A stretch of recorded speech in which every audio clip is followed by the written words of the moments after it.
नमस्कार दोस्तों, मैं विकास शाक्य एक बार फिर से आप सबका स्वागत करता हूं अपने चैनल पर। और आज हम डिस्कस करने जा रहे हैं विज्ञान भैरव तंत्र, इसकी धारणा 53 से 56, चार धारणाएं आज हम डिस्कस करने जा रहे हैं।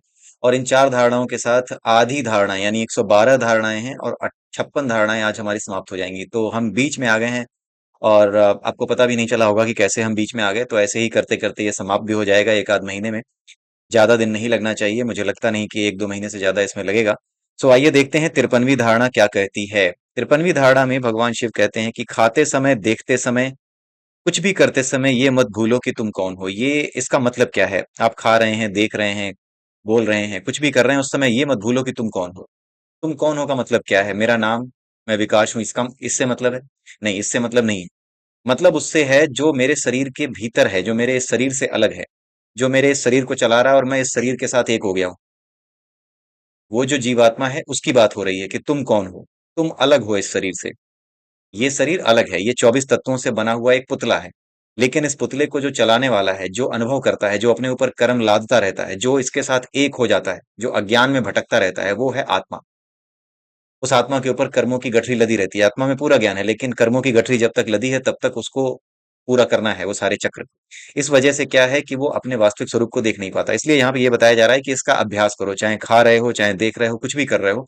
उस समय ये अनुभव करो कि तुम कौन हो। तुम ये नहीं हो, तुम वो नहीं हो, तुम जो देख रहे हो तुम वो नहीं हो। हम बाहर जो कुछ देखते हैं उसे ही सत्य मानते हैं। उसके अलावा तुम कौन हो? तुम देख रहे हो कि पानी बरस रहा है, लेकिन तुम वो है कौन जो पानी बरसते हुए देख रहा है? वो है कौन? उसका अनुभव आप बड़े आराम से कर सकते हैं जब आप सचेत हो जाते हैं कि हाँ, कोई और है जो मेरे अंदर से देखता है। आंखें केवल एक खिड़की हैं, मैं आंखें नहीं हूं जिससे मैं देख रहा हूं। ये खिड़की है, इसके अंदर कोई और है जो इन आंखों के माध्यम से, इस खिड़की के माध्यम से देख रहा है। कान एक दरवाजा है जिसके माध्यम से मैं वो हूं जो सुन रहा है। तो जो कुछ मैं सुन रहा हूँ उसके साथ जो भाव है, या जो कुछ मैं देख रहा हूँ उसके साथ मेरे जो भाव हैं, अच्छा बुरा लगने का, कुछ ऐसा देखा जिससे बुरा लगा, कुछ ऐसा देखा जिससे कि अच्छा लगा, हम उसके साथ एक हो जाते हैं कि हाँ, ये बुरा लगा तो उसी के साथ एक हो गए। नहीं, इस विधि का कहना यह है कि आपको ये अनुभव करना है कि जो बुरा लग रहा है उस बुरे में मत जाओ। ये अनुभव करो कि बुरा कैसे लग रहा है। उससे अलग होना आसान होता है, इतना मुश्किल नहीं होता, लेकिन उसका अभ्यास हमने नहीं किया हुआ है। हम लगातार वही हो जाते हैं जो हमारे साथ हो रहा होता है।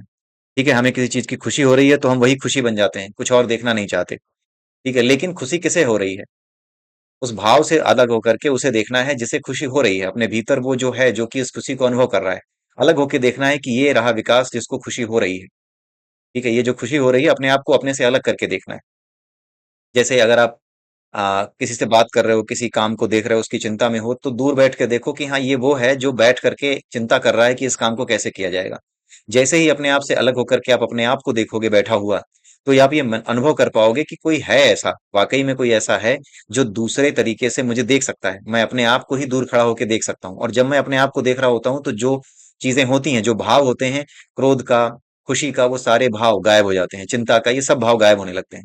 केवल रह जाता हूं मैं, जो देख रहा है, जो दृष्टा है। तो ये उसी की बात की जा रही है। केवल हमें अनुभव करना है। ये कठिन है, ये कठिन बहुत है, लेकिन कली हनुमाड़ी एक हमारे यहाँ सीरीज है जिसके बारे में हमने डिस्कशन किया है अपनी इसी प्लेलिस्ट में ही, अपने चैनल पर ही एक प्लेलिस्ट है, वहां पे डिस्कस किया हुआ है कि वहां पर जो हनुमान जी हैं वो एक एक शिष्य होता है, मातंग कबीले में एक बालक होता है, उसका नाम अ, धनुष होता है शायद। तो धनुष को प्यास लगी होती है, और धनुष को हनुमान जी कहते हैं कि प्यास जो है वो तुम्हें नहीं लगी है, तुम्हारे किरदार को लगी है। तो धनुष ये कहता है कि लेकिन ये प्यास तो मैं अनुभव कर रहा हूँ। तो हनुमान जी कहते हैं कि तुम इसलिए अनुभव कर रहे हो क्योंकि तुम इस किरदार से जुड़े हो, धनुष के नाम के किरदार से जुड़े हो, इसलिए प्यास अनुभव हो रही है। लेकिन तुम ये समझ लो कि ये प्यास तुम्हें नहीं लगी है, तुम्हारे किरदार को लगी है। तो उसको बड़ा अजीब लगता है कि ऐसा कैसे मान लूं, तकलीफ तो मुझे ही हो रही है। तो मैं क्या करूं, क्या मैं पानी ना पीऊं? उसने कई सवाल किए, बहुत देर तक सवाल करता रहा। हनुमान जी बहुत सी चीजें बताते रहे और वो परेशान रहा प्यास से। क्योंकि हनुमान जी को उसे अच्छी तरीके से समझाना था, इसलिए उन्होंने उसे ऐसे ही छोड़ दिया कि तू बैठा रहे। तो सुनता रहे, बैठा रहे। बीच बीच में उसकी प्यास बिल्कुल गले को जलाती थी, वो परेशान होता था। और अंत में हनुमान जी से जब उसने पूछा कि आखिर में ऐसा क्यों होता है कि मुझे, अगर मैं अपने शरीर से अलग हूं, तो जो प्यास लगी है मेरे शरीर को वो मुझे क्यों अनुभव होती है? तो हनुमान जी ने अंत में भी यही बोला कि तुम्हें अनुभव होती इसलिए ही है क्योंकि तुम उस किरदार से जुड़े हुए हो। तो उसने पूछा कि करूं क्या? तो हनुमान जी ने बोला कि अगर तुम्हें प्यास लगी भी है तो इसमें बुराई क्या है? अगर तुम्हें क्रोध आ भी रहा है तो इसमें बुराई क्या है? कली हनुमाड़ी में हनुमान जी ने बड़े अच्छा समझाया कि अगर तुम्हें क्रोध आ भी रहा है तो इसमें बुराई क्या है? अगर तुम्हें कुछ अच्छा लग रहा है खाने में तो इसमें बुराई क्या है? अगर तुम्हें स्वाद किसी चीज का लेना है, तुम ले रहे हो, तो इसमें बुराई क्या है? इसमें बुराई नहीं है कोई। बुराई तब है जब आप ये मानते हो कि ये आप हो जिसे प्यास लगी है। ये आप हो जिसे सब कुछ अच्छा लग रहा है। ये आप हो जिसे सब कुछ बुरा लग रहा है। ये आप नहीं हो। ये आपका किरदार है। आपको इस चीज का अभ्यास करना है, ये सोचने का अभ्यास करना है कि ये मेरा किरदार है जिसे प्यास लगी है। तो करना क्या है? क्या प्यासा छोड़ देना है? नहीं। उसे प्यास लगी है, किरदार को प्यास लगी है, उसे पानी पीने दो ना। अपने आप को उससे अलग रखो, क्योंकि वो तो भौतिक शरीर है, उसकी आवश्यकता है। इस बात को समझो कि वो भौतिक शरीर है, उसकी आवश्यकता है। इस बात को समझो कि बरसों से, कई जन्मों से अभ्यास है दुखी होने का, कई जन्मों से अभ्यास है क्रोध करने का। तो ये सारी चीजें जो कुछ भी हमारे अभ्यास में है, उसकी वजह से तुम अपने वास्तविक स्वरूप को भूल गए हो। तुम्हें गुस्सा आता है तो तुम खुद गुस्सा बन जाते हो, तुम्हें प्यास लगती है तो तुम खुद प्यास बन जाते हो। लेकिन तुम्हें यह देखना है कि ये जिसे प्यास लगी है वो तो केवल एक किरदार है। उसे पानी पीने दो। अगर वो किसी पे गुस्सा कर रहा है तो अपने आप को उससे अलग करो, उसे गुस्सा करते हुए देखो। जैसे ही गुस्सा करते हुए देखोगे कि हाँ, ये मेरा किरदार है जो गुस्सा कर रहा है, ये मैं नहीं हूं। अपने आप को जैसे ही ये मैं नहीं हूं, ये गुस्सा करने वाला किरदार कोई और है, वैसे ही क्या होगा? वैसे ही आपको ये पता चलेगा कि आपका गुस्सा या आपका जो खुशी का भाव था, या जो अत्यधिक खुशी से फूले नहीं समा रहे थे, दूसरों से बड़ी बड़ी बातें कर रहे थे, वो धीरे धीरे कम होने लगेगा। आप धीरे धीरे पीछे हट जाओगे उस चीज से। आपको नॉर्मल लगने लगेगा। आपको लगने लगेगा कि हाँ, ये बहुत सामान्य व्यवहार है, इसमें इतना पागल होने की जरूरत नहीं थी। अगर मेरे साथ कुछ अच्छा हुआ है या मैं कोई परीक्षा पास कर गया हूं तो पागल होने की जरूरत नहीं है। ठीक है। कई बार होता क्या था कि जब बच्चे जब मैं छोटा था, आजकल तो बच्चे फेल नहीं होते, मैं छोटा था तो हमारे यहाँ क्या होता था कि क्लास 1 से 6 10 तक कोई भी किसी भी क्लास में आप फेल हो सकते हैं। एक लड़का ऐसा था, काफी बड़ा था। वो क्लास 1 से लेकर के क्लास 6 तक हर बार एक एक बार फेल हुआ, हर क्लास में एक एक बार फेल होता था। तो जब वो 6 में था तो मैं 12 में पहुंच चुका था, 12वीं में पहुंच चुका था। मेरे साथ उसने पढ़ाई शुरू की थी, मैं 12वीं में था, वो 6 में था, क्योंकि हर साल वो एक बार जरूर फेल होता था। ठीक है। तो मेरी ये आदत थी कि अगर मैं पास हुआ हूं तो मुझे बड़ी खुशी होती थी। तो मैं उठता था, उठ करके पूरे कॉलोनी में, अगर किसी को नहीं भी पता था कि क्या हुआ है, को लोग आपस में बातें कर रहे हैं, वो फेल हुआ, वो फेल हुआ, मैं जाके घुस जाता था, बीच में खड़ा हो जाता था कि हाँ, मुझे भी देखो क्योंकि मैं पास हो गया हूँ। तो ये वो चीज थी जो फूले न समाने वाली स्थिति होती थी। तो भगवान शिव कह रहे हैं कि ये जो फूले न समाने वाली स्थिति है, इससे भी दूर रहो। जब इससे दूर रहोगे, जब तुम्हें देख पाओगे कि ये फूला जो समा नहीं रहा है, ये मैं नहीं हूं, ये एक किरदार है जिसका नाम विकास है। इसको अच्छा लग रहा है, ये फूला नहीं समा रहा है। जैसे ही आप ये सोचोगे कि ये फूला नहीं समा रहा है, वैसे ही कोई बड़ी से बड़ी उपलब्धि भी बड़ी छोटी लगने लगेगी, उस पे तुम कूदोगे नहीं। ठीक है। तो ये चीज होती है। इसलिए अगर कहीं आप बाहर से आए हैं, जैसे कुछ लोग होते हैं विदेश से आते हैं, तो अपने गांव में भी आते हैं तो वहां बैठ के भी अंग्रेजी झाड़ना शुरू कर देते हैं। मत करो। ये देखो कि ये जो खुश हो रहा है या ये जो अपने आप को बेहतर समझ रहा है, ये किरदार है तुम्हारा। ये तुम नहीं हो। इस किरदार को ऐसा करने दो। जैसे ही आप देखोगे कि ये किरदार कैसी हरकत कर रहा है, वैसे ही आपको शर्मिंदगी होगी, लेकिन आपको पता लग जाएगा कि ये शर्मिंदगी आपको नहीं हो रही है, उसको हो रही है, उस किरदार को। क्योंकि आप ये जान जाओगे कि ये क्या हरकत है। हम अपने आप को नहीं देख पाते कि ये क्या हरकत कर रहे हैं। जब आप दूर से देखोगे अपने आप को, तो ऐसे देखोगे जैसे किसी और को देख रहे हो। जैसे हम दूसरों की बुराई करते हैं ना, देखो, अगर मेरी जगह कोई और होता, अगर मैं फेल हो जाता, कोई पास हो जाता और वो आकर के बताता, तो मुझे बड़ा गुस्सा आता। देखो, ये तरीका क्या है? पास हो गए हो ठीक है, लेकिन हमें पिटवाने के लिए क्यों चले आए हो घर पे? हमें यहाँ क्यों बताने चले आए हो? तो जैसे ही आप अपने आप को अलग करके देखते हैं अपने ही किरदार से, तो आप अलग हो जाते हैं, किरदार अलग हो जाता है। और आप वाकई में अलग हैं। हमारा शरीर और हम, जिसे हम कहते हैं हम आत्मा, हमारी आत्म स्वरूप जो है, जो बोध स्वरूप है हमारा, जिसे भगवान बुद्ध ने कहा था कि तुम्हारा बोध है वो जो तुम्हारी वास्तविकता है। उस बोध के द्वारा जब आप अपने आप को देख पाते हो कि हाँ भाई, ये समस्या है, मैं देख पा रहा हूं कि ये गलत कर रहा है, वैसे ही आप, जो वो तीव्रता थी, उसकी जो इंटेंसिटी थी, वो कम हो जाती है। वो जो उछलना कूदना था वो कम हो जाता है। आपको शर्मिंदगी महसूस होती है कि नहीं यार, ये नहीं करना चाहिए, आप खुद समझ जाते हो। इसी को कली हनुवाड़ी का जो एक और वर्जन है, कली हनुवाड़ी 2.0, उसमें शिव योग के नाम से बताया गया है। उसमें ताड़का नाम की राक्षसी को भगवान राम और लक्ष्मण मारने जाते हैं। तो ताड़का बड़ी ही बूढ़ी औरत थी। ताड़का की बहन थी कैकसी। कैकसी का बेटा था रावण। ठीक है। तो जो ताड़का थी वो कैकसी की बहन थी, उसको मारने के लिए भगवान राम और लक्ष्मण गए थे। उस समय विश्वामित्र ने उनसे कहा था कि सावधान रहना, तुम्हें शिव योग का इस्तेमाल करना है। शिव योग का मतलब ये होता है, बड़ी अच्छी वो भी कहानी है।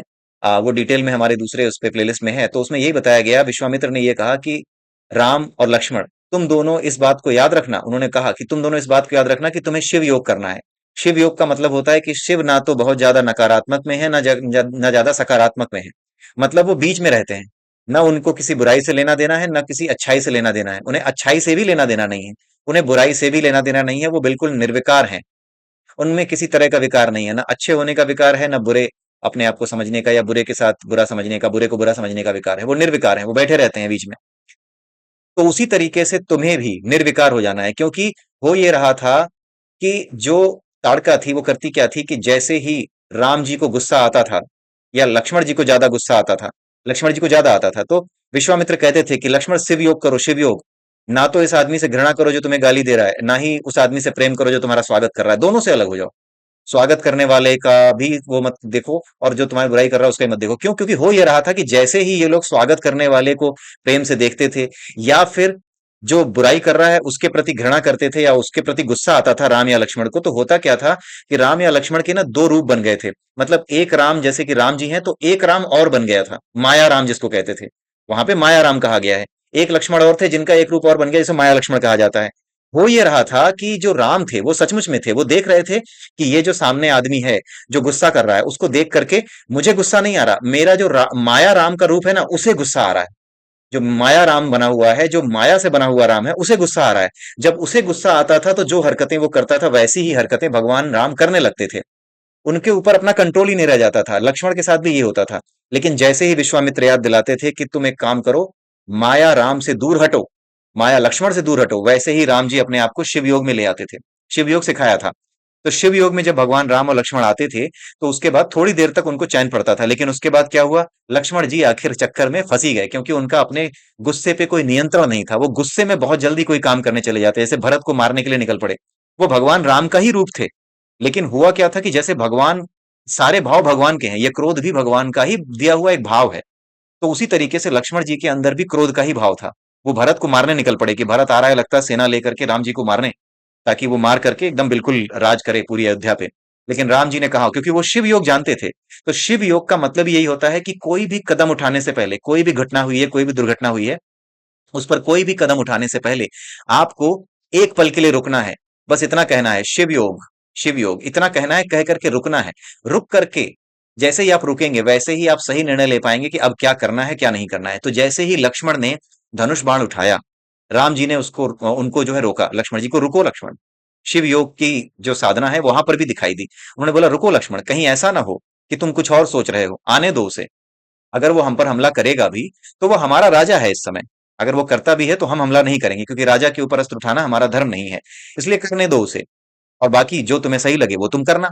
अगर तुम्हें राज्य चाहिए तो मेरे कहने पे भरत अपना पूरा राज्य तुम्हें दे देगा। तो उसके बाद लक्ष्मण जी को समझ में आया, जब वो स्थिर हो गए और जब सारी चीजें सामने आई, तो लक्ष्मण जी को पता चला कि केस तो कुछ और ही था, वो कुछ और समझे बैठे थे।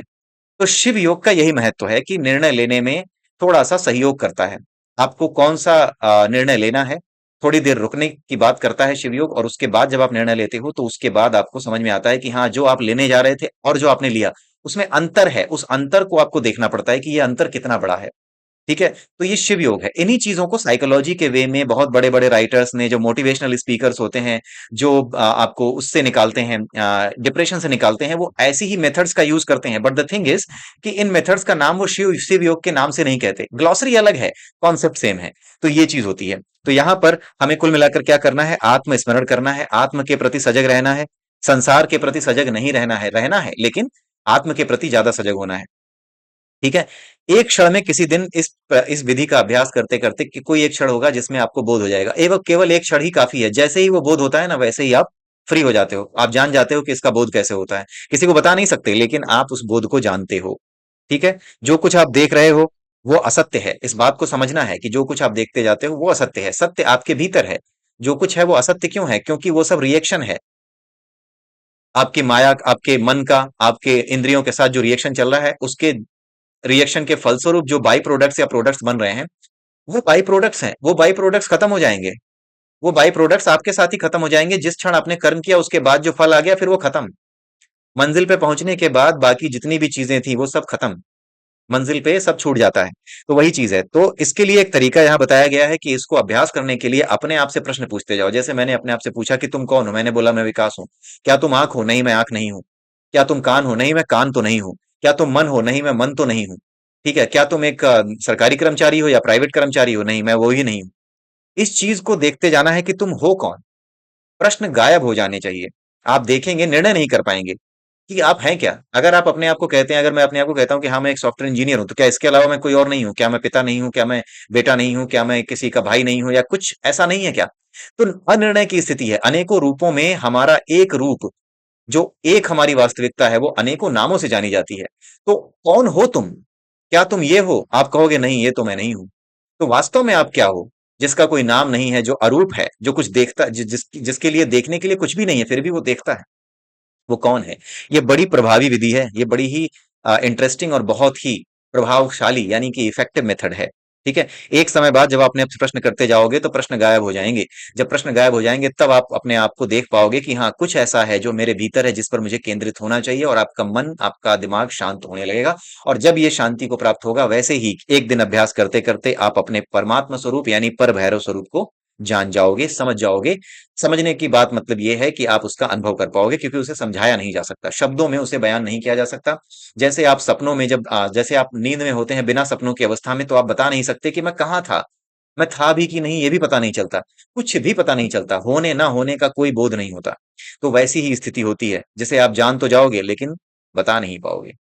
ठीक है। 54वीं धारणा देखते हैं। 54वीं धारणा में भगवान शिव कहते हैं कि जहां जहां तुम्हें संतोष मिलता हो उसे अनुभव करो। जैसे जब आप पानी पीते हो, तो होता क्या है, पानी पीने के बाद क्या हो जाता है, हमें एक ठंडक का एहसास होता है। जैसे ही पानी मिल जाता है, ठंडक का एहसास होता है, हम भूल जाते हैं, हम पानी पिए और उसके आगे कोई काम नहीं करते। लेकिन अगर हमें प्यास लगी हो, तो होता क्या है कि हम, गला हमारा सूखता रहता है, हम पानी को लगातार याद करते रहते हैं। पानी और प्यास, हम पानी को याद करते करते हमारी प्यास और हम दोनों एक हो जाते हैं। मैं खुद प्यास बन जाता हूँ, गुस्सा आता है तो मैं खुद गुस्सा बन जाता हूँ। पहले मुझे गुस्सा आता है, मुझे लगता है कि गुस्सा आ रहा है, फिर थोड़ी देर में मैं खुद गुस्सा बन जाता हूँ। मुझ में और गुस्से में कोई अंतर नहीं हो जाता है, रह जाता है। इसका मतलब है कि गुस्सा जो कि नकारात्मक भाव है, वो पानी पीने की तृष्णा जो नकारात्मक भाव है, वो हमारे साथ एक हो जाती है। लेकिन जब भी कोई सकारात्मक चीज हमारे जीवन में होती है, तो हम उसके साथ एक नहीं हो पाते, हम उस भाव को जी नहीं पाते। आप सोच के देखिए, यही होता है। जब कुछ नकारात्मक हो रहा हो, गुस्सा आ रहा हो, तो हम खुद गुस्सा बन जाते हैं थोड़ी देर में। हम में और गुस्से में अंतर नहीं रह जाता, हम अलग ही रूप धारण कर लेते हैं। उसी तरीके से जब हमें किसी चीज की खुशी मिलती है, मुझे प्यास लगी थी तो मैं खुद प्यास बन गया, पागल हो गया कि पहले मुझे पानी दो, मैं प्यासा हूं, मैं प्यास बन चुका हूं। लेकिन जैसे ही प्यास बुझती है, जब गले के नीचे पानी उतरता है, तो उसको अनुभव करने के बजाय शरीर को जो तृप्ति मिलती है, उतने से ही संतुष्ट होकर वहीं पर उसको छोड़ देते हैं। लेकिन यहां पर यह बताया जा रहा है कि जो गले के नीचे पानी उतर रहा है, उसके उससे जो आनंद अनुभव हो रहा है ना, उस आनंद के साथ एक हो जाओ।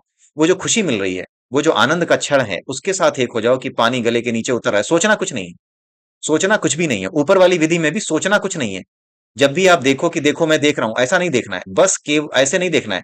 आपको केवल ये करना है कि देखना है, सोचना बिल्कुल नहीं कि देखो मैं देख रहा हूं। जैसे ही आपने कहा कि देखो मैं देख रहा हूं, वैसे ही विधि टूट गई। आपको सोचना भी नहीं है, आपकी ये आदत में आपको लेकर के आना है, इसलिए केवल देखना शुरू करो। सोचो मत कि हाँ मैं देख रहा हूँ, हाँ मैं महसूस कर रहा हूँ। महसूस करने का विचार भी दिमाग में नहीं आना चाहिए, बस महसूस करना है। कुछ ऐसी ही चीज है। उसी तरीके से जब आप पानी पी रहे होते हो, जो प्यास बुझती है, तो बुझते ही हमारी आदत होती है कि हम भूल जाते हैं जो कुछ हमें सुखमय है ना हमारे जीवन में, उसे हम बड़ा छोटा समझते हैं। जो कुछ हमें सुख देता है उसे हम छोटा समझते हैं। क्यों? क्योंकि हम उसको उसमें रह करके अनुभव नहीं करते। लेकिन जो कुछ बुरा है, वो बातें हमें लंबे समय तक जीवन भर याद रहती हैं। क्योंकि हमारा मन काम ही ऐसे करता है। मन का काम ही है नकारात्मकता इकट्ठा करना। हमारा मन नेगेटिविटी या नकारात्मकता ही इकट्ठा करता है, हमारे मन के, हमारे शरीर के भीतर, हमारे मन के भीतर। उसका काम ही यही है कि नकारात्मकता इकट्ठा करना। सकारात्मकता इकट्ठा करना उसका स्वभाव ही नहीं है। जैसे आत्मा का स्वभाव है अपने बुरे कर्मों को यानी नकारात्मकता को त्यागना, वैसे ही मन का स्वभाव आत्मा के स्वभाव से उल्टा है। आत्मा का स्वभाव है बुरे कर्मों को या फिर जो नकारात्मक बातें हैं उनको त्यागना, और मन का काम है जो सकारात्मक है उसको छोड़ते जाना, नकारात्मकता को इकट्ठा करते जाना। इस वजह से ही क्या होता है, नकारात्मकता जो हम जो कुछ देखते हैं हमारे मन के माध्यम से ही हम देखते हैं। इसलिए अगर हमारे मन में नकारात्मकता भरी है, तो संसार में नकारात्मकता ही दिखती है। इस वजह से समस्या ये होती है कि हम नकारात्मक हो जाते हैं। लेकिन हमारी जो आत्मा है, जब हम अपने आत्म स्वरूप में जाएंगे, उसे हम अपने मन को सिखाएंगे कि नहीं, तेरा जो स्वभाव है ना केवल और केवल गलत इकट्ठा करने का, उससे निकल, नकारात्मक भाव से निकल, अब सकारात्मक चीजों को भी इकट्ठा करना शुरू कर। तो जो भी आपको अच्छा भाव उत्पन्न होता है आपके अंदर, जैसे मैं अपनी कहानी बता रहा था कि मैं छोटा था तो पहुंच जाता था बताने के लिए। 10-12 बच्चे फेल हो गए थे, उनके बीच में मम्मी पापा के बीच में उनके खड़ा हो गया। उनको पता था कि ये पास हो गया है, लेकिन उन्होंने बड़े अच्छे से बात की। लेकिन उन्होंने साथ में मुझे देख करके पीटना भी शुरू कर दिया अपने बच्चों को। तो उस समय आपको जाना नहीं है, जो खुशी हो रही है उस खुशी को महसूस करना है कि हाँ मैं पास हो गया, मैं निकल आया, मैं इस क्लास से आगे निकल आया, या फिर मैंने पानी पिया, मेरी तृष्णा बुझ गई, मेरी प्यास बुझ गई। इसका अनुभव करना है, लेकिन इस अनुभव को जीना है। इसका कुछ और उपयोग नहीं करना है कि हाँ मैं देख पा रहा हूं, ऐसे नहीं करना है। आपको पीना है, ये महसूस करना है कि हाँ ये जो प्यास लगी थी ये मेरे किरदार को लगी थी, ये मुझे नहीं लगी थी। ठीक है। तो जो कुछ हमें मिल गया जो सकारात्मक है उसका अनुभव भी करो। अनुभव हमारी आत्मा इकट्ठा करती है, तो जब हमारी आत्मा सकारात्मक अनुभव इकट्ठा करने लगेगी, वो हमारे ऊपर ही है। जब हम इस चीज को थोड़ा रहना सीखेंगे इसमें, जैसे पानी पीने के बाद हम भाग जाते हैं, लाओ पानी दो एक गिलास, भाग जाओ। ठीक है, लेकिन जब तक प्यास लगी थी तब तक पानी के अलावा कुछ याद नहीं आ रहा था। लेकिन पानी पीते ही अब पानी को ही भूल गए, प्यास को ही भूल गए, उस भाव को ही भूल गए जिसने आपको आनंद दिया, पानी पीने का आनंद दिया, जो तृप्ति दी वो हम भूल गए। लेकिन उस तृप्ति में बने रहना है, उसमें ये महसूस करना है कि हाँ मैं महसूस कर रहा हूं कि ये जो आनंद है पानी पीने का, ये मेरे अंदर जा रहा है, मेरे पूरे के पूरे शरीर में एक आनंद की लहर बन करके दौड़ रहा है। उसको थोड़ी देर उसमें रहना है, सब कुछ भूल करके उसमें रहना है, इसका अभ्यास करना है। यही अभ्यास करना है, ये इस विधि में इसी तरह का अभ्यास करना है। जब आप इस तरह का अभ्यास करेंगे तो आपका मन सकारात्मक होता चला जाएगा। जब आपका मन सकारात्मक होता चला जाएगा तो एक दिन आपके साथ क्या होगा कि आप सकारात्मक और नकारात्मक दोनों को देख पाएंगे कि ये दोनों कुछ ऐसी चीजें नहीं है जो कि आपके भीतर थी। ये आप लेकर के आए हो, पहले मन लेकर के आता था, अब आप अपने प्रयास से जो है अपनी अपने आप को ट्रेन करके आपने सकारात्मकता इकट्ठा करनी शुरू की है। इसका मतलब यह है कि नकारात्मकता और सकारात्मकता दोनों ही केवल हम इकट्ठे करते हैं, कोई तीसरा इकट्ठा नहीं करता। इसका मतलब वो तीसरा जो कि केवल देखता है नकारात्मकता और सकारात्मकता इकट्ठा करते हुए, वो दूसरा कोई है। वो जो दूसरा कोई है, जब उस पर ध्यान जाएगा, उस पर केंद्रित हो जाओगे आप, तभी आप अपने पर भैरव स्वरूप को जान पाओगे। मैं आपको पहले ही बता चुका हूं और फिर बता रहा हूं कि ये ऐसी विधियां नहीं है कि बस आज किया और आज ही अनुभव हो जाए, नहीं। ये अभ्यास की विधियां हैं, हो सकता है साल लग जाए, हो सकता है जिंदगी लग जाए। अगर जिंदगी लग रही हो तो दूसरी विधि पकड़ लें। ठीक है, क्योंकि इसमें 112 विधियां बताई गई हैं, 112 की 112 आप सबके लिए नहीं है। जिसके लिए जो विधि सूट करती है वो उसी विधि को पकड़े, हर विधि हर किसी के लिए नहीं है। ठीक है। तो आइए देखते हैं अगला, धारणा 55। इस 55वीं धारणा में क्या बताया गया है कि जब आप सोते हैं, ठीक है, आप सोने जाते हैं, तो होता क्या है कि आप जब सोने से पहले की स्टेट होती है, आप जब सो जाते हैं, सोने की स्टेट होती है, उसके बीच में क्या हुआ आपके साथ, आप कब नींद में गए, कब ट्रांजिशन हुआ, जागने की स्टेट से नींद की स्टेट में आप कब ट्रांजिट कर गए, कब आपका मूवमेंट हो गया, कब आप नींद की स्टेट में घुस गए, आपको पता नहीं चलता। आपको जागने का पता होता है, जागते समय आपको कितना, आप जैसे मान लीजिए मोबाइल देखते हुए कई बार मैं सो जाता हूँ, और अगले दिन सुबह उठ के देखता हूँ कि आखिर में जो मैं सीरियल देख रहा था या फिर जो वीडियो देख रहा था उसका कितना भाग मुझे याद है। तो मुझे ये पता चलता है कि मैं यहां तक देख पाया हूं, लेकिन मुझे ये नहीं याद आता कि इसके बाद आखिर में हुआ क्या था, ऐसा क्या हुआ था, मैं चला गया था, मुझे पता कैसे नहीं चला कि मैं कहाँ चला गया था। वो जो बिंदु है ना जहां पे आप चले जाते हो नींद में, ट्रांजिट कर जाते हो, उस बिंदु को हम लोग नहीं जानते। सिद्ध पुरुष जानते हैं, जो अभ्यास करते हैं, इस विधि का अभ्यास करते हैं, अभ्यास करते करते उनको ये पता चल जाता है कि आप कहाँ गए, कैसे गए, कब गए। ठीक है। तो ये जो चीज है इसका अनुभव हमें करना है कि हम कब नींद की स्टेट में जा रहे हैं, हम कब नींद में जा रहे हैं, इसका हमें पता करना है। ये बहुत मुश्किल काम है। 3 या 4 महीने, हो सकता है कि 3 4 साल, 3 4 महीने करते रह जाएं अभ्यास अब लगातार आपको, और फिर भी आपको हो सकता है अनुभव ना हो। मैं आपको बताऊं, मैंने इसकी छोटी सी झलक देखी है। होता क्या है कि जब आप नींद में जाते हैं, जब आप जग रहे हैं ना, जगते समय, जगते जगते अचानक से क्या होता है कि आप नींद में जाने वाले होते हैं। जब नींद में जाने वाले होते हैं, मैंने इसकी झलक 1 या 2 बार ही देखी है। होता क्या है, ऐसा लगता है कि आप एक गठरी में बंद हो, जैसे एक छोटा बच्चा नहीं होता है, एक छोटा बच्चा जो पैदा होता है तो करीब 4 5 या 6 महीने का है, या 8 महीने, 10 महीने, कई बार 2 साल के बच्चे भी हैं, 2 3 साल के बच्चों को तो हम अपनी गोद में उठा के सोते समय इधर उधर कर ही देते हैं। तो होता यह है कि जैसे एक छोटा बच्चा होता है ना, उसकी माँ उसको उठाती है, और वो बच्चा अनुभव भी करता है कि माँ उठा रही है, लेकिन वो उठते समय, मतलब जब वो जा रहा होता है माँ की गोद में, तो वो अनुभव जरूर करता है कि हाँ कोई उठा रहा है, लेकिन उस समय वो जाग नहीं जाता, वो उसमें लीन रहता है। लेकिन वो जान रहा होता है किसी ने मुझे उठाया, थोड़ा सा ऊँ आ करता है, फिर उसके बाद वापस अपनी माँ के पास चला जाता है। ऐसे ही जब आप सोते हो ना, तो ये प्रकृति भी एक माँ की तरह है। ऐसा लगता है जैसे कि आप किसी गठरी में समेटे हुए हो, और कोई आता है, एक हवा का झोंका सा आता है, और जैसे बच्चे को उसकी गर्दन से पकड़ के उठाता है ना, गर्दन से ही उठाता है। जब आप नींद में जाओगे ना, इसका अभ्यास जब आप करोगे, मैंने आपको बता दूं, मैंने इसका अभ्यास नहीं किया, मैंने सिर्फ इसको अनुभव किया है। और वो अनुभव जहां तक मुझे लगता है, जो मेरा अनुभव है, वैसा ही होगा जैसा मैं आपको बताने की कोशिश कर रहा हूँ। लेकिन ये केवल सुनने से नहीं होगा, ये आपको अनुभव करना होगा। ऐसा ही लगता है कि आपके यहां से गर्दन से पकड़ के आपको पूरे अस्तित्व को, यानी आपके पूरी बॉडी को, जैसे जब आप बच्चे थे तो आपकी माँ आपको उठाया करती होंगी, या फिर आज भी आपने देखा होगा कि आप अपने बच्चे को उठाते हैं गोद में, उसकी गर्दन से पकड़ करके बड़े प्यार से उठाते हैं। वैसे ही कोई बड़े प्यार से ऐसा लगता है कोई हवा सी आई और हमें समेट के ले जा रही है। ऐसा लगता है जब आप नींद में जाते हो, ये कभी कभी अनुभव होता है। और जब अनुभव होता है ना, जब पहली बार मुझे अनुभव हुआ था, जितनी बार मुझे अनुभव हुआ उतनी बार गड़बड़ हुई है। गड़बड़ ये हुई है कि मुझे ये तो पता लगता है कि कोई उठा रहा है, लेकिन मैं तुरंत जग जाता हूँ। ऐसा पता लगता है कि कोई आया है, बस हवा के झोंके की तरह ले जा रहा है, वैसे ही मैं उसमें जग जाता हूँ। फिर मैंने क्या किया, इसको ध्यान देना बंद कर दिया। ये विधि मैंने पढ़ी नहीं थी, उस समय की बात बता रहा हूँ। उस समय मैंने बस जानने की कोशिश की कि आखिर ऐसा होता क्या है। तो थोड़ी देर बाद जब मैं मांडू के उपनिषद पढ़ चुका था, जिसमें बताया गया था कि नींद की स्टेट, तो उस समय मेरी काफी ज्यादा ये जानने की इच्छा थी कि आखिर में होता क्या होगा ऐसा। तो मेरा जो अनुभव रहा है वो ऐसा ही रहा है, जैसे माँ अपने बच्चे को उठाती है, और उठाते समय जैसे वो बच्चा थोड़ा सा ईं ऊं करता है, लेकिन उसको पता होता है कोई उठा जरूर रहा है, लेकिन वो फिर उसी नींद में बना रहता है। यानी उसके पास जागृति होती है, उसके पास कॉन्शियसनेस होती है कि किसी ने मुझे उठाया। ठीक वही कॉन्शियसनेस हमें अनुभव करनी है कि कोई हमें उठा के ले जाता है। ये मैं अपने अनुभव से बता रहा हूँ कि कोई ऐसा समेट के ले जाता है। ये मेरा अनुभव है, मैं बता रहा हूँ, ये ऐसा ही हुआ था।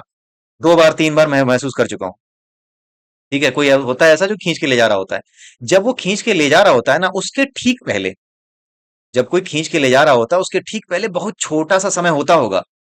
वो इतना छोटा समय होता है, उस समय में होता क्या है कि आपके कान से, जैसे मैं टीवी देख रहा हूं तो मेरे कान में आवाज जा रही थी, लेकिन उस समय में, उस छोटे समय में अभी भी टीवी ऑन है, लेकिन या फिर मेरे कान में ईयरफोन लगाए, लेकिन मैं उस आवाज को सुन नहीं पाता। आंखों से कुछ देख रहा था, वो देखने की इच्छा खत्म हो जाती है, आंखें बंद हो जाती हैं। ठीक है, जो कुछ मैं अनुभव कर रहा था वो सारा अनुभव जाता रहता है, कानों को सुनना बंद हो जाता है, आंखों का देखना बंद हो जाता है। और उसके बस बहुत छोटा सा समय होता है, उसी एक क्षण में जब ये सब बंद होता है, उसके तुरंत बाद कोई आता है, जैसे माँ अपने बच्चे को गोद में उठाती है ना, वैसे ही ये उठा के ले जाता है, जुप से होता है। एक हवा सी आती है, और बड़ी अच्छी हवा सी होती है, मतलब आपको बिल्कुल ऐसा नहीं लगेगा कि हाँ कुछ गलत कर रहा है, कोई आपको घसीट के ले जा रहा है। जैसे माँ बड़े प्यार से उठाती है ना, वैसे ही ये उठा के ले जाता है नींद में। सपने देखना शुरू करते हो फिर आप। ये है। तो आप जब इसका अभ्यास करेंगे इस विधि का, तो आपको सजग रहना है। आप जब सोने जाओ, समस्या इसमें पता है क्या है? समस्या इसमें यह है कि अगर आप सोते समय ये देखना चाहोगे कि मैं कब सोता हूं जरा मैं देखूं, तो आप सो नहीं पाओगे। समस्या तो ये है कि आप सो ही नहीं पाओगे। आप अगर देख रहे हो, देखूं देखूं नींद आ रही है कि नहीं, देखूं क्या आ रहा है, तो नींद कैसे आएगी? फिर नींद ही नहीं आएगी। लेकिन आपको अपने आप को केवल और केवल सोने के लिए फ्री छोड़ देना है, और सोने के लिए छोड़ दो। लेकिन सोने से पहले जब आप निर्णय कर चुके हो कि सोना जा रहा हूं, उससे ठीक पहले ये चीज मन में बना लो कि मुझे सजग रहना है। उसके बाद अपने आप को छोड़ दो। आपके दिमाग में एक घंटी छोड़ देनी है आपको कि मुझे सजग रहना है। आपके मन ने उसको कर लिया। मन में जो बीज होते हैं वो अपने आप काम करते हैं। इस जादू को आप देख पाओगे। आप कुछ नहीं करते हो, मन में जो बीज हैं वो आपके अपने आप काम करते हैं। जैसे एक विधि और मैं आपको बताता हूं। अगर आपको बिना अलार्म लगाए सुबह 4 बजे 5 बजे उठना है, तो आप एक काम करिएगा, अपने तकिए को, जिस तकिए पे आप सोते हैं, जहां आपका सिर आप रखते हैं, सोने से ठीक पहले, उसके बाद उठना नहीं है। उस जब आप सोने ही जा रहे हैं ना, तभी अपने तकिए से बात करिए, उसको बोलिए कि भाई मुझे 6:30 बजे सुबह उठना है, तुम मुझे मदद कर देना उठने, मुझे उठा देना। ये आपके दिमाग में एक इम्प्रिंट चला गया, एक बीज चला गया। कुछ दिन के बाद होगा ऐसा, ये होता है, कुछ दिन के बाद होगा ऐसा कि आप जो अलार्म लगाते थे वो अलार्म लगाना छोड़ भी दोगे। करीब 1 महीने बाद, 2 महीने बाद, तो आप अपने आप 1 महीने बाद के 1 हफ्ते बाद ही आप जिस दिन अपनी तकिया को बोलोगे ना, अपने पिलो को बोलोगे कि मुझे जगा देना 6 बजे, आपको पता लगेगा कि 6:15 6 6:45 के आसपास आप जगह मिलोगे अपने आप को। क्योंकि आपका जो मन है ना, आपने जो तय किया है, आपने मन तक उस इच्छा को पहुंचा दिया है। आप जब उस इच्छा को पहुंचा देते हो, आपको ये नहीं देखना है कोई, ये ऐसे नहीं सोचना है कि मैं इसको टेस्ट कर रहा हूं। आपको ये सोचना ही नहीं है कि आप इसे टेस्ट कर रहे हो, क्योंकि टेस्ट करते ही आप उस इच्छा से अपने आप को अलग कर लोगे। आपको उस इच्छा को अपने मन तक पहुंचाना है, इसलिए आपको बिना किसी भाव से कि मैं टेस्ट कर रहा हूं, पूरी श्रद्धा और पूरे विश्वास से बोलना है कि हे तकिया महाराज, मुझे सुबह 6 बजे जगना है। जब आप ऐसा करोगे और उसके बाद फिर आप लेट जाओ, जो आपको देखना है देखो, जो आपको करना है करो और सो जाओ। सुबह जब आप नींद नींद खुलेगी अचानक से, उस समय जरूर खुलेगी जिस समय वो समय हो रहा होगा, उसके आसपास ही खुलेगी। 6 बोला था तो 5:45 6:15 इसी के आसपास मिलेगी। आप इसको करके देखिएगा। ये मन तक एक मैसेजिंग पहुंचाने का तरीका है। तो आपको भी अपने मन को बता देना है कि मुझे ना सोते समय सजग रहना है। जैसे आप मेरी बातें सुन रहे हैं ना, अब आपके अंदर सजगता आएगी। हो सकता है आप में से कुछ लोगों को अगले कुछ ही दिनों में अनुभव हो कि हाँ, मैं कुछ एक झलक सी पाता हूं, कि जब मैं मूव करता हूँ, ट्रांजिट करता हूँ, तो मुझे पता लगता है, बट मैं मिस कर जाता हूँ। अगले 2-3 महीने तक ये चलेगा, लेकिन अब अपने आप को याद दिलाए रखिए, क्योंकि ये नहीं कर सकते आप कि मैं देखूंगा। देखूंगा तो फिर सो नहीं पाओगे, फिर तो जाग रहे हो ना। आपको अपने मन को याद दिला देना है। ये केवल एक घंटी, ये जो वीडियो है ना, ये घंटी की तरह काम करेगा, दिमाग में पहुंच चुका है। ये दृढ़ विश्वास बना चुके हैं वो आप, कि आपको ये देखना है कि कैसे मैं घूमता हूँ, कैसे जाता हूँ। ये जो अनुभव है गोद में उठाकर ले जाने का, ये मैंने किया हुआ है। अगर आपको हो जाए तो आप समझ जाइए कि थोड़ा बहुत आपको पता लगा है, मुझे भी पूरी तरह से पता नहीं लगा ये कहाँ ले जाया जाता है। एक अंधेरा सा कुआं होता है, उसमें लगातार गिरने के जैसा अनुभव होता है जब आप इसको देख पाते हो। एक अंधेरा सा कुआं होता है, एक अंधेरी सी खाई होती है, आपको लगेगा कि मैं उसमें लगातार गिर रहा हूँ। कोई घसीट के कह रहा हूँ, कोई प्यार से उठा के लिए जा रहा है, लेकिन जब आप उस नींद की स्थिति में जा रहे होते हो तो अचानक से जब आप सजग होते हो तो सजगता में आपको अनुभव होता है कि एक बिना किसी तल का कुआं है, जिस ऐसा कुआं जिसका कोई तल ही नहीं है, जिसमें आप धपाक से गिरोगे ही नहीं, बस गिरते चले जाओगे। उसी कुएं में आपको जाता हुआ सा अनुभव होगा जो डरावना सा लगेगा, लेकिन आपको डरना नहीं है, उसी डर की वजह से नींद खुल जाती है। शुरुआत में ऐसा होगा। यानी जो कुछ मैंने देखा था वो इस स्टेट तक आने की कोशिश थी। मैं गिरा नहीं हूं, लेकिन हाँ ऐसा जरूर दिखा कि कोई ले जा रहा है, मेरा अपने ऊपर बस नहीं रह गया, वो मुझे बड़े प्यार से ले जा रहा है, अपने ऊपर बस नहीं रह गया। लेकिन उसके बाद ये खाई की स्टेट आएगी, वो डराएगी, लेकिन डरना नहीं है। ठीक है, ये भी आपको याद रखना है कि डरना नहीं है। आप अभी अपने दिमाग में डाल दो, सोने के बाद ये दिमाग में जो कुछ डाला है ये ट्रेनिंग का काम करेगा आपके मन के लिए। क्योंकि अभी हम मन के स्तर पर ही होते हैं जब तक हम सोते हैं। हमारा आत्म का स्तर उसके बाद शुरू होता है जब हम सपने देखने लगते हैं। जब हम बिना सपनों की नींद में जाते हैं तब हमारी चेतना का काम वो काम शुरू होता है जो हम नहीं चाहते। ठीक है, कुछ नास्तिक ऐसे हैं जिनसे एक बार प्रश्न पूछा गया कि भाई सपना तो देखते हो ना, तो वो कौन है जो सपने देखता है? तो वो नास्तिक ये कहता है, ओ हेलो भाई, ये कैसे ये क्या होता है? सपना तुम ही तो देखते हो। मतलब क्या ही बताया जाए। सपना अगर तुम देखते हो, कोई उस इंसान से ये पूछे कि अगर तुम सपना देखते हो कभी तो बुरा सपना देखा होगा। अगर तुम कुछ देखना चाहते हो तो बुरा कैसे देख सकते हो तुम? इसका मतलब है कि तुम नहीं देखते, कोई तुम्हें दिखाता है। वो जो दिखाता है वही तुम हो, वही तुम्हारा वास्तविक स्वरूप है। उस तक पहुंचो तुम। ठीक है, तो बहुत से नास्तिकता के चैनल खुले हुए हैं, लेकिन उन सब को बिल्कुल एकदम धुएं की तरह एक दिन उड़ना है। वो बिल्कुल ऐसे उड़ जाएंगे जैसे कि एक तवे पर पड़ी हुई पानी की बूंद भाप बन करके तुरंत उड़ जाती है। वैसे ही एक दिन इन सब का अस्तित्व अपने आप धूमिल हो जाएगा। ठीक है, क्योंकि इनका कोई आधार नहीं है, इनकी कोई जमीन नहीं है। ठीक है, शुरुआत में आप इस विधि का इस्तेमाल करने में चूक जाओगे, आपसे चूक हो जाएगी, मिस कर जाओगे, हो सकता है सो ही जाओ। लेकिन कभी कभी एक दिन आपको वो महसूस होगा जो मैं आपको बता रहा हूँ, क्योंकि मैंने अनुभव किया इसलिए मैं आपको एक इंडिकेशन दे रहा हूँ कि ऐसा होता है। कोई उठा के ले जाता है, ऐसा महसूस होगा आप। कोई ले जा रहा है और आपका वश नहीं है। उस स्टेज तक ही बस मैं पहुंचा हूं। उसके आगे का मुझे नहीं पता, ये खाई में गिरने जैसा अनुभव मैंने आज तक नहीं किया है। लेकिन हाँ, करते रहिए अभ्यास, हो सकता है अनुभव हो। ठीक है, अगला देखते हैं। अगला जो श्लोक है, 56वीं जो धारणा है, वो विधि कम है। मतलब एक कोई टेक्निकल मेथड नहीं है, वो केवल एक तरीके से आपको जो मान्यता है या फिर जो हमारा ज्ञान है कि ये संसार में जो कुछ भी है वो सब भ्रम है। ये भ्रांतियां हमें छलती हैं, हमें कुछ का कुछ दिखाती हैं।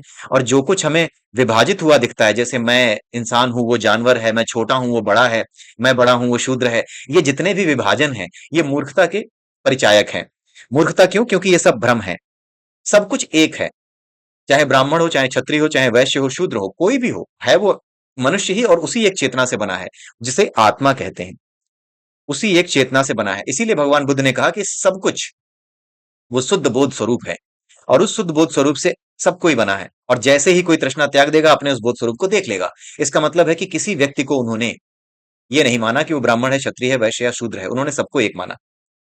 और उन्होंने ब्राह्मण, क्षत्रिय, वैश्य, शूद्र को कर्म के स्तर पर जैसा समाज चल रहा था उसमें कोई हस्तक्षेप नहीं किया, क्योंकि उन्होंने ये कहा कि ये चेतना के स्तर के हिसाब से आदमी जब उन्नति करता है, उसी के हिसाब से, उसके कर्म के हिसाब से उसका वर्ण निर्धारित होता है। ठीक है, वर्ण व्यवस्था का विरोध कहीं नहीं किया था महात्मा बुद्ध ने, लेकिन वो वर्ण के नाम पर भेदभाव का विरोध करते थे। लोग ये सोचते हैं कि वर्ण व्यवस्था का विरोध किया था।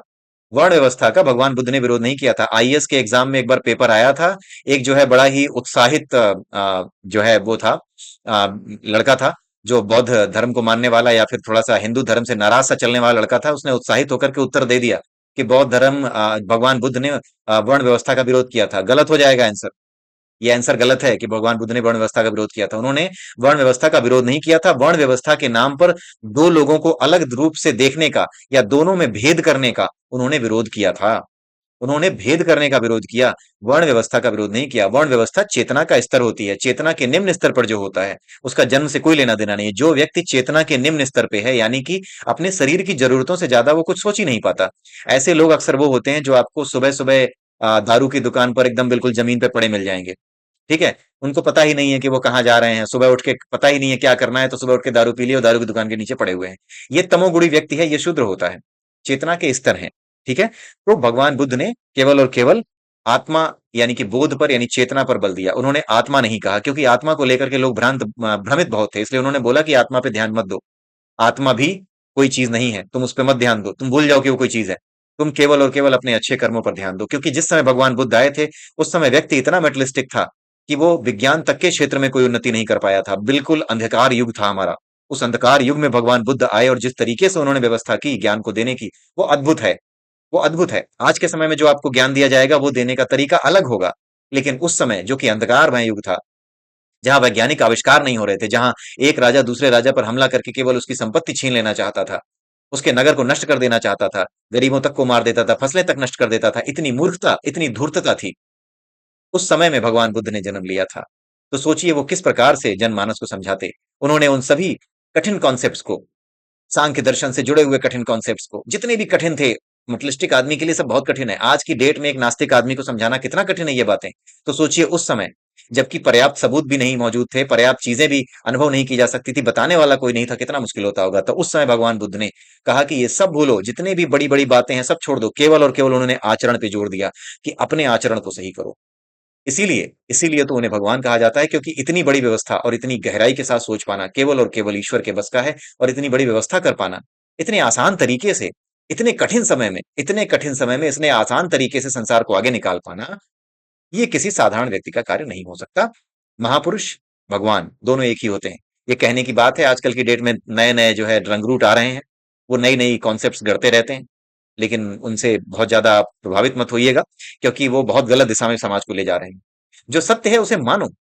परमात्मा उसे नहीं कहा जाता, कोई इंसान को नहीं कहा जाता। परमात्मा वो है जो सब कुछ चला रहा है, वो ऊर्जा है, वो चेतना है जो सब में व्याप्त है, उसे ही परमात्मा कहा जाता है। जो सब में व्याप्त है वो मेरे अंदर भी दिख रही है ना आपको। जब मेरे अंदर वो बहुत अधिक स्तर पे सामने आ जाएगी, बहुत अधिक चेतना मेरी जागृत हो जाएगी, तो उसे ही लोग अवतार कहने लगते हैं। किसी के अंदर भी ऐसा हो गया तो उसे अवतार कहने लगते हैं। यही कॉन्सेप्ट है उसके। लेकिन लोगों को लगता है कि नहीं, कोई आता है भेजा जाता है। अरे कोई भेजने वाला नहीं है, ये प्रकृति अपने आप करती है ये सारी व्यवस्था। जैसे आपने अपने यहाँ एसी देखा होगा, जैसे ही तापमान बढ़ता है आपके कमरे का, एसी का कंप्रेसर ऑन हो जाता है। ऐसे ही जैसे ही सत रज और तम गुणों का मिश्रण जो है बदलता है इस संसार में, अव्यवस्था फैलती है, वैसे ही एक ऊर्जा यहाँ आती है जो इन तीनों को बराबर करने का काम करने लगती है। उसी को अवतार कहा जाता है। ठीक है, तो कंप्रेसर चलने के जैसा ही अवतार का आना है। बस इस तरह समझ लीजिए, प्रकृति सारी व्यवस्था बनाए रखी है। ठीक है, इस तरीके से होते हैं। और जब हस्तक्षेप करना होता है उस एनर्जी को जो सुप्रीम है, तो परम अवतार उसको कहा जाता है। क्योंकि कुछ समस्याएं इतनी बड़ी हो जाती हैं कि बिना उसके हस्तक्षेप के नहीं सही हो सकती। कुछ समस्याएं पुलिस वाला सॉल्व कर सकता है, कुछ समस्याएं कोर्ट सॉल्व कर सकता है, लेकिन कुछ समस्याएं केवल और केवल पार्लियामेंट में सॉल्व हो सकती हैं, और उसके बाद जब राष्ट्रपति उस पर साइन कर देगा, जब वो कानून बन जाएगा, तभी सॉल्व हो सकती हैं। तो जिस स्तर पर जो समस्या सॉल्व हो सकती है, अगर वहां पे नहीं होती तो उससे ऊपर के स्तर पर चीजें जाती हैं। ठीक है, जैसे अगर मान लीजिए आपके एसी में कंप्रेशर जो है सही समय पे ऑन नहीं हुआ, राइट, तो दूसरी व्यवस्था होती है। उसमें दूसरी व्यवस्था होती है, मैनुअल। एक जो है आपको इंडिकेशन दे दिया जाता है कि आपका टेम्परेचर, एक जो है टेम्परेचर का बार उसमें बना होता है कि टेम्परेचर 33 34 हो गया। आपकी नजर जाती है यार इतना टेम्परेचर हो गया, अभी तक जो है इसका कंप्रेशर नहीं चला, तो ये इंटरवीन, राइट, यू इंटरवीन, आप इंटरवीन करते हो, आप जाते हो देखते हो कि हाँ यार ये तो गड़बड़ हो गई। तो यही जो इंटरवेंशन है, जैसे आपने किया, वैसे ही वो एनर्जी भी, सुप्रीम एनर्जी भी, जब देखती है कि नीचे जितनी भी चीजें हैं, जिन्हें देवता कहा जाता है, जिन्हें गंधर्व कहा जाता है, जिन्हें महापुरुष कहा जाता है, जिन्हें ज्ञानी कहा जाता है, जिन्हें गुरु कहा जाता है, इनके माध्यम से भी जब ये चीजें सही नहीं हो रही हैं, तब वो एनर्जी खुद मैनिफेस्ट करती है अपने आप को। उसी को अवतार, महाअवतार कहते हैं। जैसे भगवान कृष्ण थे, उस समय समस्याएं इतनी गहरी हो चुकी थी, इतनी ज्यादा बढ़ चुकी थी कि उनके अलावा कोई और हल कर ही नहीं सकता था। आपस में ही समस्याएं इतनी उलझ गई थी कि कोई एक उसको हल करने वाला था ही नहीं। भीष्म जैसे महापुरुष भी अपने ही जाल में फंस गए थे, अपने ही वचन के अंदर फंस गए थे। वचन दे दिया था कि अब जिंदगी भर इस राजभवन का वो रहूंगा, रेडी रहूंगा और इसकी सेवा करूंगा, तो वो फंस गए। उनके सामने चीरहरण होता रहा, उनके सामने पूरा देश लुटता रहा, देखते रहे, देश का विभाजन हो गया, वो देखते रहे। इंद्रप्रस्थ और हस्तिनापुर दो भागों में विभाजित हो गया, फिर भी वो देखते रहे। अब जरा सोचिए, ऐसे राजा और ऐसे महान व्यक्ति का करें क्या, जो अपने सामने देश का विभाजन होता हुआ देखते रहे। तभी तो भगवान कृष्ण ने कहा कि तुम अपना प्रतिज्ञा नहीं तोड़ पाए, लेकिन मुझे अपनी प्रतिज्ञा तोड़नी पड़ेगी, क्योंकि जो है धर्म से बड़ा कुछ नहीं है। धर्म के लिए प्रतिज्ञाओं का कोई मूल्य नहीं है। जहां पर धर्म खतरे में हो वहां पर नियम को बदल देना चाहिए, नियम तोड़ देना चाहिए। असली चीज है धर्म, असली चीज है न्याय, न्याय पर जोर देना चाहिए। उस न्याय के लिए अगर किसी नियम को तोड़ना पड़े तो तोड़ दो। तो ये सारी चीजें उन्होंने करी यहाँ पे। तो यहाँ पर जो भ्रांतियों की बात हो रही है वो माया है, उसी माया की बात यहाँ पर की गई है। शंकराचार्य ने इस विधि का काफी इस्तेमाल किया। तो इसमें करना कुछ नहीं है, इसमें करना सिर्फ ये है कि आपको ये देखना है कि जो कुछ है, आपको अनुभव करना है कि जो कुछ इस संसार में है, ये केवल और केवल उसी एक ऊर्जा का एक रूप है, जिसे मैं अलग अलग रूपों में देख करके अगर सच मानता हूं तो वही माया है। अदरवाइज ये फूल, ये मैं, ये वो, ये गंध, ये सुगंध, ये दुर्गंध, ये सब कुछ उसी एक ऊर्जा से प्रकट हुआ है। इसके भीतर उस एक ऊर्जा के अतिरिक्त और कुछ नहीं है। फिर जैसे ही आप इसका अभ्यास करते जाओगे, तो वैसे वैसे आपका मन अपने आप शांति की ओर प्राप्त होता, शांति की ओर चलता चला जाएगा, और एक दिन आप यहाँ पे पहुंचोगे कि मेरे भीतर आखिर में वो है कौन जो कि ये सब जान रहा है। वो कौन है जो ये जानता था कि ये सब अलग अलग हैं, और वो कौन है जो आज ये जानने लगा है कि सब एक है। इसका मतलब है कि कोई है। वो कौन है? वो मन है। उसी मन से आपने अपने आत्मा को देखा है, उसी मन से आपने अपने मन को देखते हो, उसी मन से आप इस संसार को देखते हो। ठीक है? मन से ही मन को देखा जाता है, मन से ही संसार को भी देखा जाता है। तो मन से मन को देखने की क्रिया की जब शुरुआत होती है, तब आप इस तरफ आते हो, अद्वैत अद्वैत से अद्वैत की ओर आते हो, जहां पर आप सभी चीजों में एकता अनुभव करते हो। और ये भगवत गीता में भगवान कृष्ण ने कहा है कि जो सभी के भीतर केवल एक मुझे देखता है, वही वास्तव में देखता है, बाकी सब अंधे हैं, कोई नहीं देख रहा होता, उनमें से किसी की दृष्टि सही नहीं है। तो यही यहाँ पर है। तो इस विधि में कुछ नहीं करना है, आपको सिर्फ इसका अभ्यास करना है। जब भी आप किसी चीज को देखें, बुरी या अच्छी चीज को, तो उसमें यही अनुभव करना है कि नहीं, ये भी उसी परमात्मा का एक रूप है। उसी परमात्मा की चलाई हुई सृष्टि के नियमों के अनुसार ये भी बुरा जो मुझे दिख रहा है, ये केवल और केवल एक खेल है। ये केवल और केवल एक रंगमंच पे होने वाला नाटक है। तो इसी के साथ आज का ये वीडियो मैं यहीं समाप्त करता हूँ। अगले वीडियो में फिर मिलेंगे। तब तक के लिए जय श्री राम, जय श्री कृष्णा, जय श्री राधे, ओम नमः शिवाय।